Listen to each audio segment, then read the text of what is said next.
ಆತ್ಮೀಯ ವಿದ್ಯಾರ್ಥಿಗಳೇ, ನಾವು ಇವತ್ತಿನ ದಿವಸ 7ನೇ ಪದ್ಯವಾಗಿರುವಂಥದ್ದು ಅಖಂಡ ಕರ್ನಾಟಕ ಎನ್ನುವಂಥ ಪದ್ಯ. ಈ ಪದ್ಯವನ್ನು ಬರೆದಿರುವಂಥವರು ರಾಷ್ಟ್ರಕವಿಯಾಗಿರುವಂತಹ ಕುವೆಂಪು ಅವರು ಅಂತ. ಈ ಕುವೆಂಪು ಬರೆದಿರುವಂಥದ್ದು ಅಖಂಡ ಕರ್ನಾಟಕದ ಒಂದು ಇಡಿಯಾಗಿರ್ತಕ್ಕಂತಹ ಭಾಗವನ್ನು ಕುರಿತು ಅವರು ಬರೀತಾರೆ.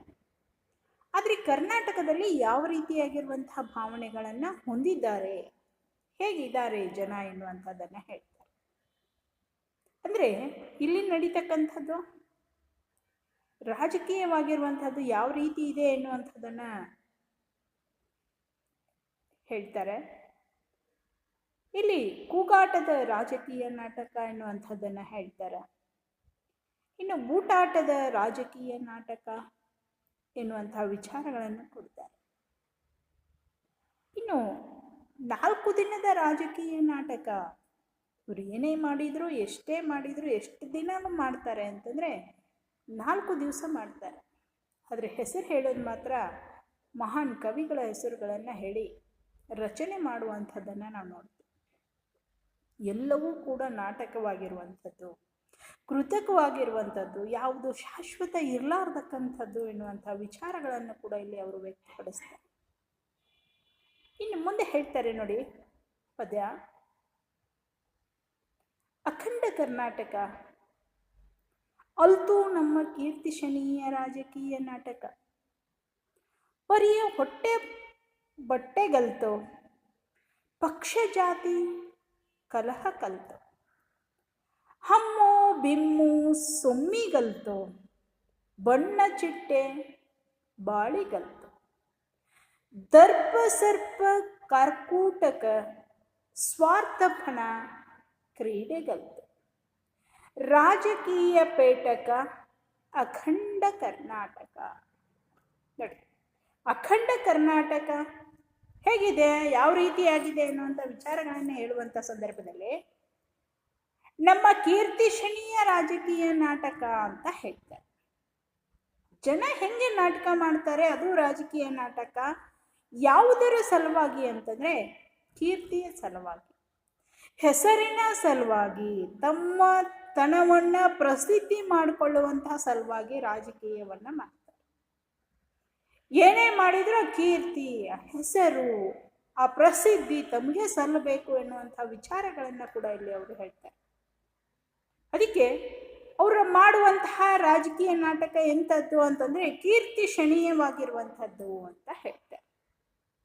ಹಾಗಾದರೆ ಯಾವ ರೀತಿಯಾಗಿ ಮಾಡ್ತಾರೆ? ಬರಿಯ ಹೊಟ್ಟೆ ಬಟ್ಟೆಗಲ್ತು.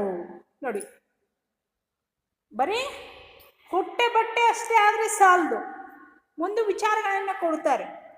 ಯಾಕೆಂದರೆ ರಾಜಕೀಯ ಮಾಡೋದು ಒಂದು ಹೊಟ್ಟೆಗೋಸ್ಕರ ಮಾಡಬೇಕು ಎನ್ನುವಂಥ ವಿಚಾರಗಳನ್ನು ಕೊಡ್ತಾರೆ. ಅದಕ್ಕೆ ದಾಸರು ಹೇಳ್ತಾರೆ, ಎಲ್ಲರೂ ಮಾಡುವುದು ಹೊಟ್ಟೆಗಾಗಿ ಗೇನು ಬಟ್ಟೆಗಾಗಿ ಎನ್ನುವಂಥದ್ದು. ಹೊಟ್ಟೆ ಬಟ್ಟೆ ತಣ್ಣಗಿದ್ರೆ ಎಲ್ಲವೂ ಸಲೀಸಾಗಿ ಚೆನ್ನಾಗೇ ಇರುತ್ತೆ ಎನ್ನುವಂಥ ವಿಚಾರಗಳನ್ನು ವ್ಯಕ್ತಪಡಿಸ್ತಾರೆ. ಆದರೆ ಹೊಟ್ಟೆ ತುಂಬಿದ ಮೇಲೆ ನಮ್ಮ ರಾಜಕೀಯ ಜನ ಹೇಗಿದ್ದಾರೆ ಅಂತಂದರೆ ಸುಮ್ಮನೆ ಇರೋದಿಲ್ಲ. ಮತ್ತೆ ಅದರಲ್ಲಿ ವೇಷಭೂಷಣಗಳನ್ನು ಮಾದರಿಯಲ್ಲಿ ನಮೂನೆಗಳಲ್ಲಿ ಧರಿಸಲಿಕ್ಕೆ ಶುರು ಮಾಡ್ತಾರೆ. ಅದು ಎಲ್ಲವೂ ಒಳ್ಳೆಯ ರೀತಿ ನಡೀತಾ ಇದ್ರೆ ಮತ್ತೆ ಆಸ್ತಿ ಅಂತಸ್ತಿಗೋಸ್ಕರ ಆಸೆಯನ್ನು ಪಡ್ತಾರೆ. ಆಸ್ತಿ ಸಂಪಾದನೆ ಮಾಡಲಿಕ್ಕೆ ಮುಂದೆ ಹೋಗ್ತಿರ್ತಾರೆ. ನಾನು ಶ್ರೀಮಂತ ಎನಿಸ್ಕೊಳ್ಬೇಕು ಎನ್ನುವಂಥ ಭಾವನೆ ಹೊಂದಿರ್ತಾರೆ. ಕೀರ್ತಿಗೋಸ್ಕರ ಏನೆಲ್ಲ ಕಾರ್ಯಗಳನ್ನು ಮಾಡ್ತಾರೆ, ಸಂಪಾದನೆಗೋಸ್ಕರ ಮಾಡ್ತಕ್ಕಂಥ. ಮುಂದೆ ಅಷ್ಟಕ್ಕೆ ಅಲ್ಲ, ಪಕ್ಷ ಜಾತಿ ಕಲಹ ಕಲ್ತು. ಪಕ್ಷ ಯಾವುದರ ಮೇಲೆ ನಿಂತ್ಕೊಂಡಿದೆ ಇವತ್ತಿನ ದಿವಸ ಅಂತಂದರೆ ಜಾತಿಗಳ ಆಧಾರದ ಮೇಲೆ ನಿಂತ್ಕೊಂಡಿದೆ. ಈ ಜಾತಿಗಳ ಆಧಾರದ ಮೇಲೆ ಪಕ್ಷದ ಆಧಾರದಿಂದ ರಾಜಕೀಯ ವ್ಯಕ್ತಿಗಳ ನಿರ್ಮಾಣ ಆಗ್ತಾರೆ, ಅಲ್ಲಿ ಅಧಿಕಾರ ಚಲಾಯಿಸಲಿಕ್ಕೆ ಶುರುವಾಗ್ತಾರೆ. ಅವರ ಪಕ್ಷದ ವ್ಯಕ್ತಿಗಳು ಜಾತಿಯವರು ಇದ್ರೆ ಆ ಜಾತಿಯವರಿಗೆ ಸ್ವಲ್ಪ ಹಮ್ಮು ಬಿಮ್ಮು ಜಾಸ್ತಿ ಉಂಟಾಗುತ್ತೆ. ಆ ನಂತರ ಅವರಿಂದ ಕಲಹಗಳು ಏರ್ಪಡ್ತವೆ. ಯಾಕೆ ಹಿಂದೆ ಒಬ್ಬ ರಾಜಕೀಯ ವ್ಯಕ್ತಿ ಇದ್ದಾನೆ ಎನ್ನುವಂತಹ ಒಂದು ಅಧಿಕಾರವಂತವರು ಇದ್ದಾರೆ ಎನ್ನುವಂತಹದ್ದು ಹಿಂದೆ ಇದ್ದಾರೆ ಎನ್ನುವಂಥದ್ದು ಗೊತ್ತಾಯ್ತು ಅಂತಂದ್ರೆ ಅಲ್ಲಿ ಕಲಹಗಳು ಶುರುವಾಗ್ತವೆ. ಆ ಜಾತಿಗೋಸ್ಕರ ಕಲಹಗಳು ನಡೀಲಿಕ್ಕೆ ಆರಂಭ ಆಗ್ತವೆ.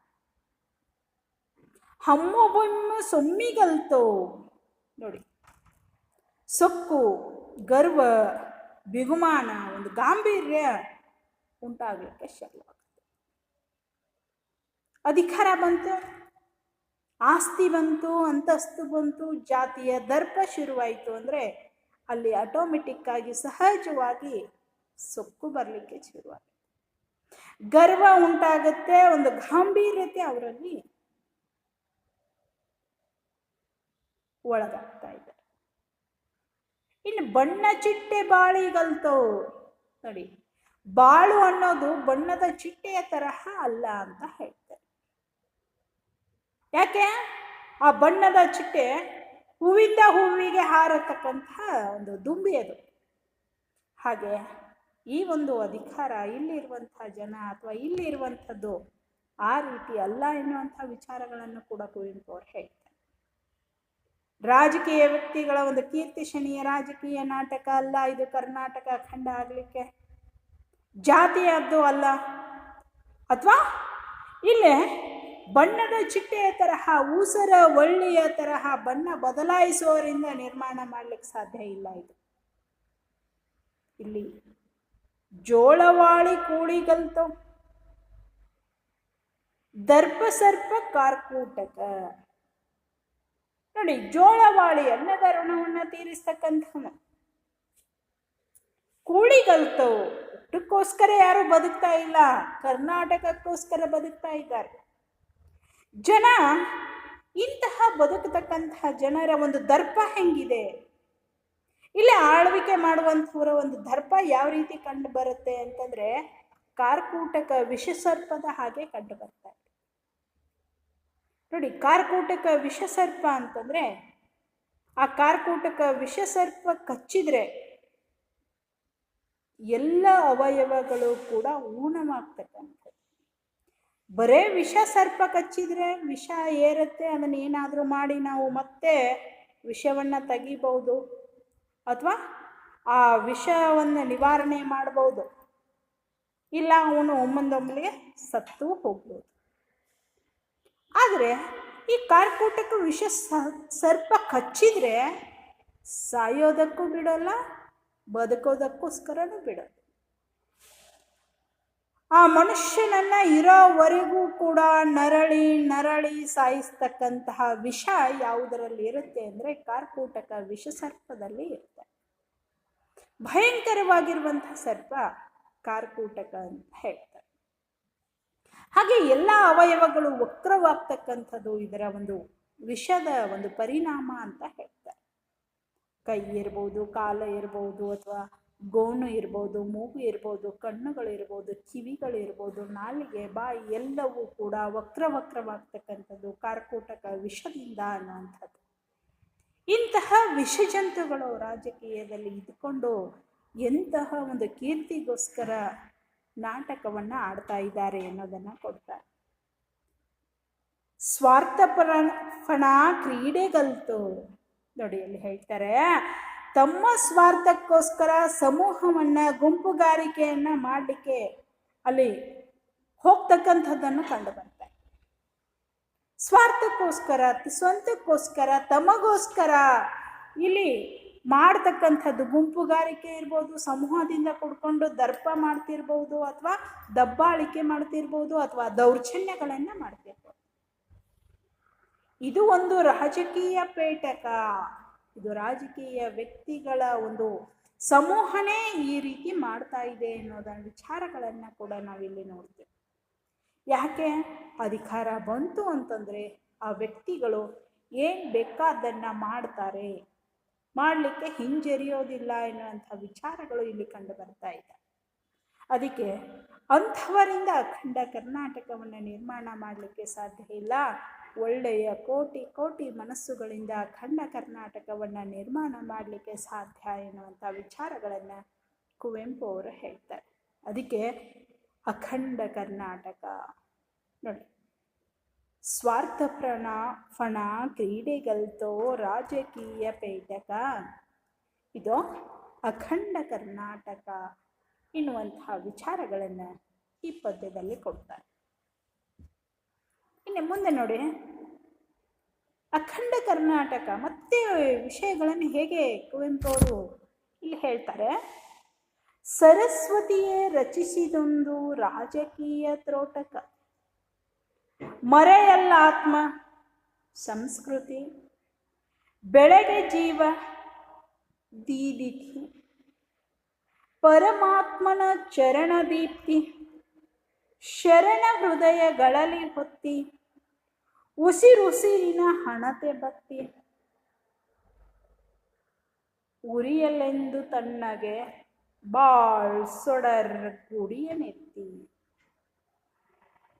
ನೋಡಿ, ಸರಸ್ವತಿಯೇ ರಚಿಸಿದೊಂದು ರಾಜಕೀಯ ತ್ರೋಟಕ. ಈ ಮೊದಲು ಹೇಳಿದ್ರು, ಸರಸ್ವತಿಯೇ ರಚಿಸಿದೊಂದು ನಿತ್ಯ ಸಚಿವ ಮಂಡಲ. ಆ ಸಚಿವ ಮಂಡಲದಲ್ಲಿ ಯಾರ್ಯಾರಿದ್ದಾರೆ ಅಂತಂದ್ರೆ ಎಲ್ಲ ಕವಿವರ್ಯರ ಹೆಸರುಗಳನ್ನು ಸೂಚಿಸಿದ್ರು. ಈಗ ಕೊಡ್ತಾರೆ, ಈ ಸರಸ್ವತಿಯೇ ರಚಿಸಿರುವಂತಹ ಒಂದು ತ್ರೋಟಕ ಅಂದ್ರೆ ಒಂದು ರೂಪಕ ಇದ್ದ ಹಾಗೆ, ಚಿಕ್ಕದಾಗಿರುವಂತಹ ಚಿತ್ರಣವನ್ನು ಒಳಗೊಂಡಿರ್ತಕ್ಕಂಥದ್ದು ರೂಪಕ.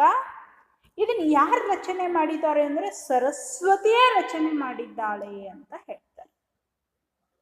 ಆದ್ರೆ ಮರೆಯಲ್ಲ ಆತ್ಮ ಸಂಸ್ಕೃತಿ.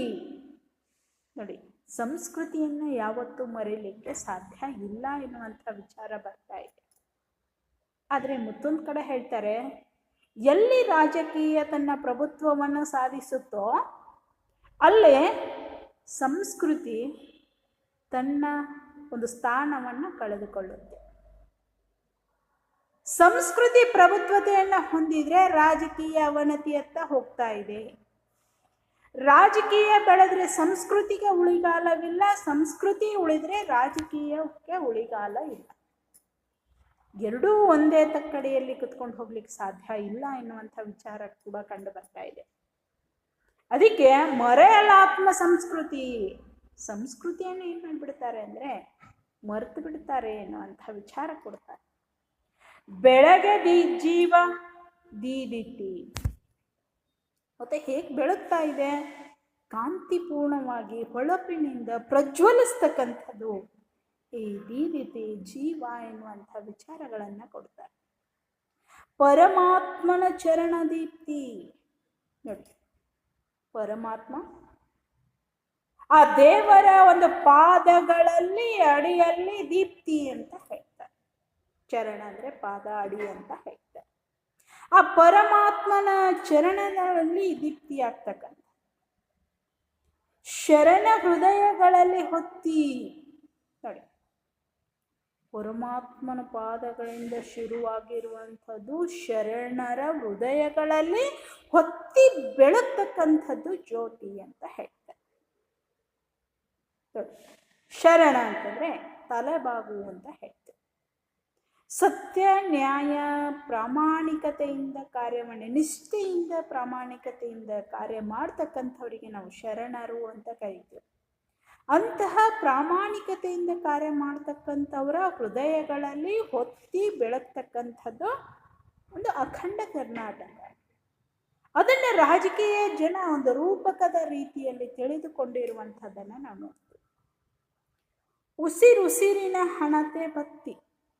ನೋಡಿ, ಉಸಿರುಸಿರಿನ ಕೋಟಿ ಕೋಟಿ ಜನರ ಒಂದು ಆಶಯದ ಹಾಗೆ ಈ ಕರ್ನಾಟಕ ಅಖಂಡ ಕರ್ನಾಟಕವಾಗ್ತಕ್ಕಂಥದ್ದು ಇವರು ಎಲ್ಲರೂ ಹಚ್ಚಿರುವಂತಹ ಹಣತೆ ಒಂದು ದೀಪದಿಂದ ಇನ್ನೊಂದು ದೀಪವನ್ನು ಬೆಳಗಲಿಕ್ಕೆ ಸಾಧ್ಯ. ಒಬ್ಬರಿಂದ ಇನ್ನೊಬ್ಬರ ಅಂತಃಕರಣವನ್ನ ಅಥವಾ ಅಂತರಂಗವನ್ನ ಶುದ್ಧಿ ಮಾಡ್ತಕ್ಕಂಥದ್ದು ಹಣತೆ. ಹಾಗೆ ಕರ್ನಾಟಕದ ಜನ ಇದ್ದಾರೆ. ಒಬ್ಬರಿಂದ ಇನ್ನೊಬ್ಬರನ್ನ ಬೆಳಗ್ತಕ್ಕಂಥದ್ದು, ಕಾಂತಿಪೂರ್ಣವಾಗಿ ಪ್ರಜ್ವಲಿಸುವ ಹಾಗೆ ಮಾಡುವಂಥವ್ರು ಕರ್ನಾಟಕದ ಜನತೆ ಎನ್ನುವಂಥ ವಿಚಾರಗಳು ಕೂಡ ಕಂಡು ಬರ್ತವೆ. ಉಸಿರುಸಿರಿನ ಹಣತೆ ಭಕ್ತಿ ಉರಿಯಲೆಂದು ತಣ್ಣಗೆ ಕೊಡ್ತಾರೆ. ಹೇಗೆ ಉರಿಬೇಕು? ತಣ್ಣಗೆ ಅಂತಂದ್ರೆ ಶಾಂತ ರೀತಿಯಿಂದ ಅದು ಬೆಳಗಬೇಕು ಅಂತ ಹೇಳ್ತಾರೆ. ದೀಪ ಎಷ್ಟು ಶಾಂತ ರೀತಿಯಾಗಿ ಬೆಳಗ್ತಾ ಇದೋ ಅಷ್ಟು ಮನಃಶಾಂತಿ ಉಂಟಾಗುತ್ತೆ, ಅಂದುಕೊಂಡ ಕಾರ್ಯಗಳು ಕೂಡ ಈಡೇರ್ತವೆ ಎನ್ನುವಂಥ ವಿಚಾರಗಳನ್ನು ಹೇಳ್ತಾರೆ. ಬಾಳ ಸೊಡರ್ ಗುಡಿಯ ನೆತ್ತಿ ಅಂತ ಹೇಳ್ತಾರೆ. ನೋಡಿ, ಬಾಳ ಅಂತಂದ್ರೆ ಜಗತ್ತು, ಜೀವನ ಅಂತ ಹೇಳ್ತೀವಿ. ಸುಡರ್ ಅಂತಂದ್ರೆ ಆ ದೀಪ ಹೇಗೆ ಗುಡಿಯ ನೆತ್ತಿ, ಯಾವ ಕಡೆ ಅಂತಂದ್ರೆ ಬಾಣಿನೆಡೆಗೆ, ಆಕಾಶಕ್ಕೆ ಅದು ಎತ್ತಿ ಬೆಳಗ್ತಕ್ಕಂಥ, ಆಕಾಶದ ಕಡೆಗೆ ತಲೆಯನ್ನ ಎತ್ತಿ ಬೆಳಗುವಂಥದ್ದು ದೀಪ, ಸುಡರು ದೀಪ ಅಂತ ನಾವು ಹೇಳ್ತೀವಿ. ಅಂತಹ ಒಂದು ಕರ್ನಾಟಕದ ವಿಚಾರಗಳನ್ನು, ಅಖಂಡ ಕರ್ನಾಟಕ ಎನ್ನುವಂಥ ಭಾವನೆಗಳನ್ನು ಇಲ್ಲಿ ಯಾವುದಕ್ಕೆ ಹೋಲಿಸಿದ್ದಾರೆ ಎನ್ನುವಂಥದ್ದನ್ನು ನಾನು ನೋಡ್ತೀನಿ. ಆದರೆ ರಾಜಕೀಯ ವ್ಯಕ್ತಿಗಳಾಗಿರುವಂಥವರು ಇದನ್ನು ಬೇರೆ ರೀತಿಯಲ್ಲಿ ಪ್ರಯೋಗಿಸಿರುವಂಥದ್ದು ಕೂಡ ಕಂಡು ಬರ್ತಾ ಇದೆ ಎನ್ನುವಂಥದ್ದು. ಆದರೆ ಕವಿ ಹೃದಯಗಳು, ಕನ್ನಡದ ಅಭಿಮಾನಿಗಳಾಗಿರ್ಬೋದು, ಕನ್ನಡದ ಮನಸ್ಸುಗಳಾಗಿರ್ಬೋದು, ಕನ್ನಡಕ್ಕಾಗಿ ಆ ಸೇವೆಯನ್ನು ಮಾಡುವಂಥವರಿಗೆ ಅವರು ಹೇಳ್ತಾರೆ, ಸೇವೆ ಮಾಡುವಂಥವರು ನಮಗೆ ಅಖಂಡ ಕರ್ನಾಟಕ ಬೇಕು, ನಮ್ಮದೇ ಆಗಿರುವಂಥ ಕರ್ನಾಟಕ ಬೇಕು, ಕನ್ನಡ ಬೇಕು ಅನ್ನುವಂಥ ವಿಚಾರಗಳನ್ನು ವ್ಯಕ್ತಪಡಿಸಿದಾಗ ಆ ರಾಜಕೀಯ ವ್ಯಕ್ತಿಗಳು ಅದನ್ನು ಒಂದು ರೀತಿಯಾದ ನಾಟಕದ ತರಹ, ರೂಪಕದ ತರಹ ಬಳಸಿಕೊಂಡು ಯಾವ ರೀತಿಯಾದಂಥ ಭಾವನೆಗಳನ್ನು ಹೊಂದಿದ್ದಾರೆ, ಅದನ್ನು ಹೇಗೆ ಅಳವಡಿಸಿಕೊಂಡಿದ್ದಾರೆ, ಯಾರ್ಯಾರನ್ನು ಯಾವುದಕ್ಕೆ ಹೋಲಿಸಿಕೊಂಡಿದ್ದಾರೆ ಎನ್ನುವಂಥ ವಿಚಾರಗಳನ್ನು ಕುವೆಂಪು ಅವರು ಈ ಒಂದು ಪದ್ಯದಲ್ಲಿ ಕೊಟ್ಟಿರೋದನ್ನು ನಾವು ನೋಡ್ತೀವಿ. ಅಂದರೆ ಒಟ್ಟಾರೆಯಾಗಿ ಕುವೆಂಪು ಅವರು ಇದನ್ನು ರಾಜಕೀಯವಾಗಿ ಬೆಳೆಸಬೇಡಿ, ಇದು ಒಂದು ಕನ್ನಡದ ಮನಸ್ಸುಗಳು, ಬರೀ ಒಬ್ಬರದೆಲ್ಲ ಕೋಟಿ ಕೋಟಿ ಮನಸ್ಸುಗಳ ಒಂದು ಆಶಯ ಎನ್ನುವಂಥ ವಿಚಾರಗಳನ್ನು ಈ ಪದ್ಯದಲ್ಲಿ ಅವರು ಕೊಡ್ತಾರೆ. ಅದಕ್ಕೋಸ್ಕರ ಹಚ್ಚಿರುವಂಥ ಹಣತೆ ಆಕಾಶದೆತ್ತರಕ್ಕೂ ಅದು ಬೆಳಗ್ತಾ ಇದೆ, ಒಬ್ಬರಿಂದ ಒಬ್ಬರಿಗೆ ಪ್ರಕಾಶಮಾನವಾಗಿ ಬೆಳಗ್ತಾ ಇದೆ ಎನ್ನುವಂಥ ವಿಚಾರಗಳನ್ನು ಈ ಒಂದು ಪದ್ಯದಲ್ಲಿ ಕೊಟ್ಟಿರೋದನ್ನು ನಾವು ನೋಡ್ತಾ ಇದ್ದೀವಿ ಎನ್ನುವಂಥದ್ದು.